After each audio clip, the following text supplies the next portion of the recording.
So, the best way to talk about momentum, if you've been listening to us for a while, have you been? Esther was shocked and amazed at the hills in San Francisco. She couldn't believe people actually lived on those hills.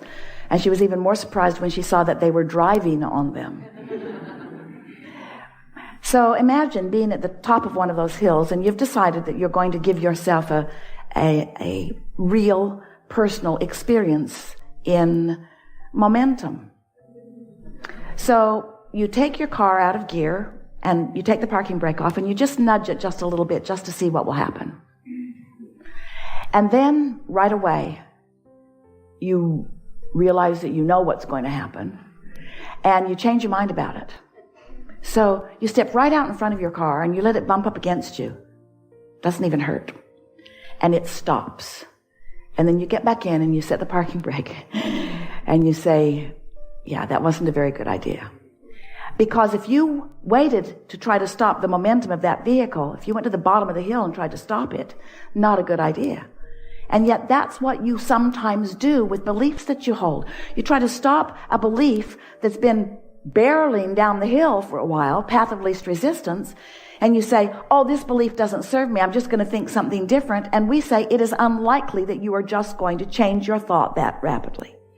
But it is helpful if you understand how it all works. And it's really helpful if you care about how you feel. Because if you care about how you feel, then you're going to begin to guide more of your thoughts in accordance with what feels good, which means you're going to begin to guide more of your thoughts in accordance with what has less resistance, which means you're going to be in a place where you're going to have more people walking around the corner with the key to more things that you want, because you are not vibrationally blocking it with beliefs that are not letting them in. You're following that, aren't you? So, we're eager to talk with you about whatever it is you want to talk about. Don't worry about us. We will wedge our message in the crack. We just want you to understand that it's all about vibration, and that it's much easier than you have been allowing it to be for yourself. And that from this point forward, within about 30 days of just paying attention to the way you feel, you can get a whole different vibrational set point going on, which means you're going to be different in this world to every relationship that you have with everything than you have ever been before. Because you're going to begin to offer different vibrational frequencies, which means your point of attraction is going to yield different things to you. There's just one thing that we want to say to you at the beginning of this. And this is a sort of, to help you to recognize that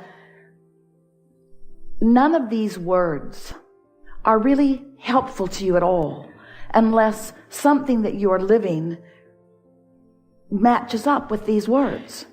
So many of the things that you will hear from us today, you will feel resonance with them because the source within you knows them, and because your belief system is not in such opposition to them, you're allowing that knowing to flow through. When you feel true resonance with something, that means no resistance, and the whole of you is having this moment. But some things will challenge a little bit because you don't believe them yet. You don't believe in your prosperity as we know from seeing your vortex.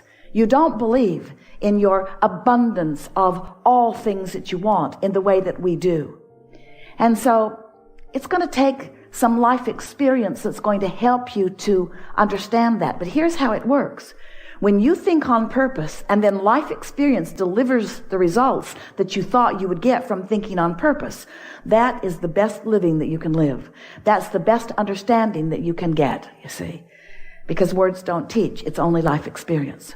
We're going to give you a piece of something that will help you so well, because if you are accepting that you live in a vibrational universe, do you? And if you are accepting that in this vibrational universe that law of attraction is the manager of that, and that you are getting what you are thinking about, do you accept that? Then this is going to be very helpful to you. When you slumber, when you're asleep, your momentum stops. It subsides. Isn't that nice to know? Do you like knowing that? We like knowing that. We like you knowing that. We really, really want you to know that, because what that means is when you awaken in the morning, you are wobble free. When you awaken in the morning, you don't have vibrational discord. And by wobble, we mean when you think about what you're wanting and then you think about the absence of what you're wanting, you're offering two vibrational frequencies at the same time, which causes a wobble in your vibration. When you think about what you want, only about what you want, law of attraction is going to add momentum to that, and what you want is going to get stronger and stronger and stronger and stronger and stronger until there's going to be a manifestation point. People who you see around you who are really thriving in incredible ways are those who don't have wobble in their vibration. They know what they want. They think about what they want. They don't doubt what they want. They believe what they want. So they're not introducing contradictory vibration. We've been calling that resistance through the years. Today we want to call it your wobble, because we want you to realize that you can do something about the wobble. When you say, I want that, I really want that, I've always wanted that, I really want that, I really want that, I've wanted that a long time, it starts to wobble. In fact, I really, really want this thing that I do not have. Wobble, wobble, wobble, wobble, wobble.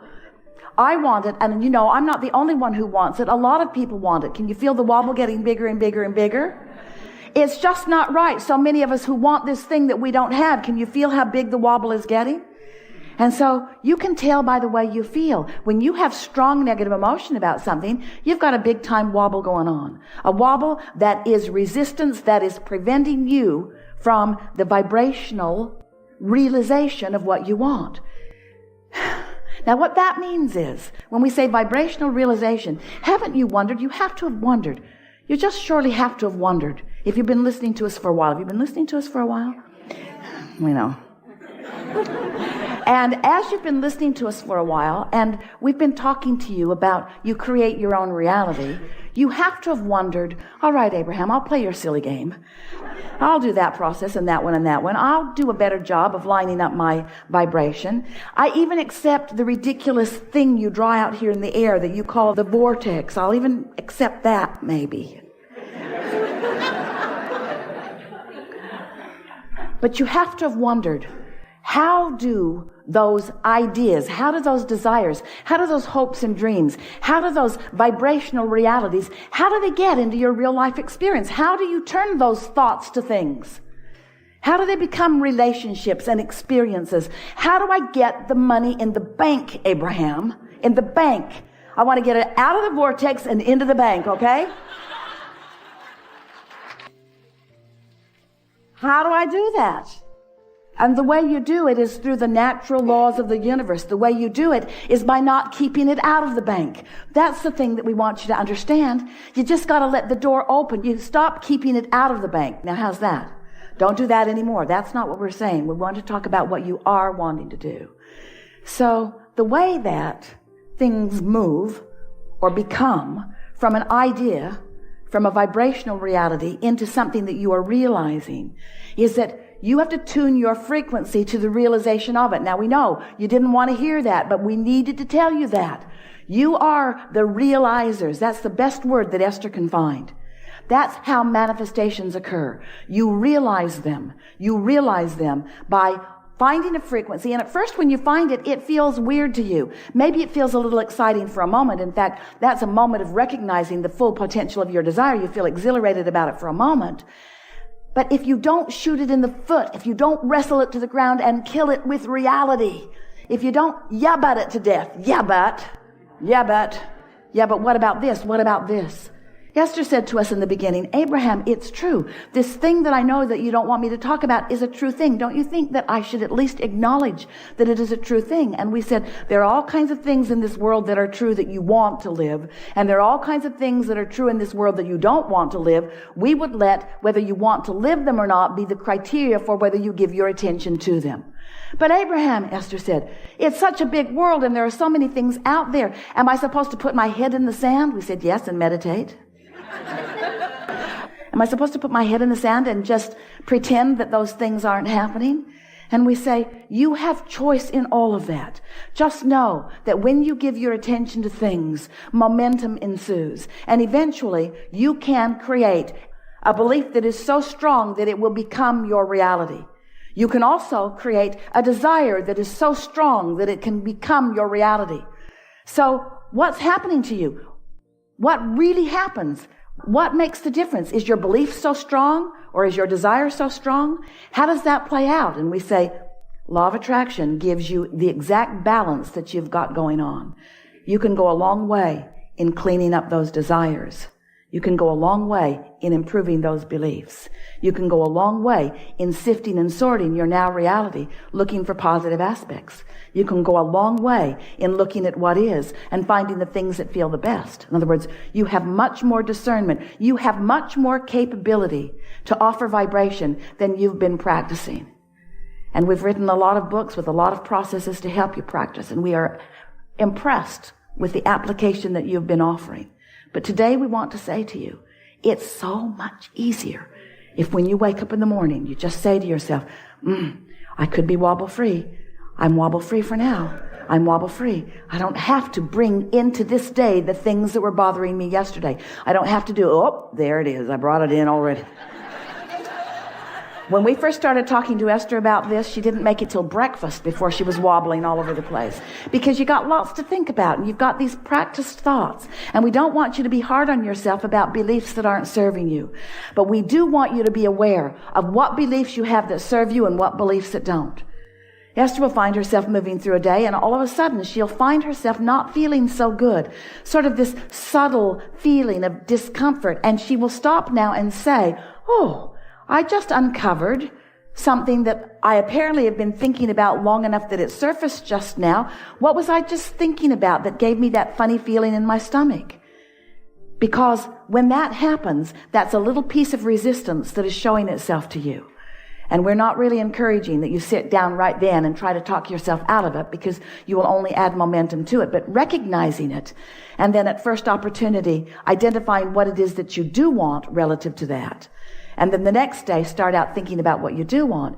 You will really be pleased with how quickly you can shift the vibrational frequency of your habits of thoughts. You can change your beliefs. Your beliefs are only thoughts that you keep thinking, and you don't have to continue to think unhelpful beliefs. Esther will say, well, that was unpleasant and unnecessary. Unnecessary, unpleasant, and unnecessary. So what we're really saying to you is, it is our powerful desire that you love yourselves as we love you, enough that you are willing to stop torturing yourself with unpleasant thoughts, that you will stop accepting negative emotion as just the way life has to be. You say things like, these are hard times. They are not hard times. You say things like, the economy's bad. The economy is not bad. Economy is an individual thing, and there are those who are thriving. Might as well be you. We've enjoyed this interaction more than words can explain.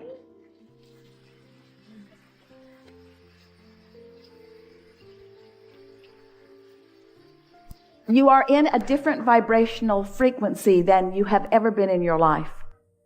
Your set point has moved substantially just in this little bit of time that we've been together. You now know exactly what to do, but don't go do it with some fervor or angst or trying too hard. Just chill out. Say to yourself as you're leaving, I got everything that I needed from this gathering, and I now am going to move more easily through life experience than ever before. And if somebody says, what did you learn and what are you going to do? Say, I don't really know. I don't really know. I'm just waiting for the inspiration. Feels to me that I just got to tune up, and now my engine's just running better, so I'm going to go faster and further with more stamina and vigor and energy and excitement and flexibility and dexterity, and all good things are coming to me. They are. All good things are coming to you. There is great love here for you. And as always, you're remain in the Vortex.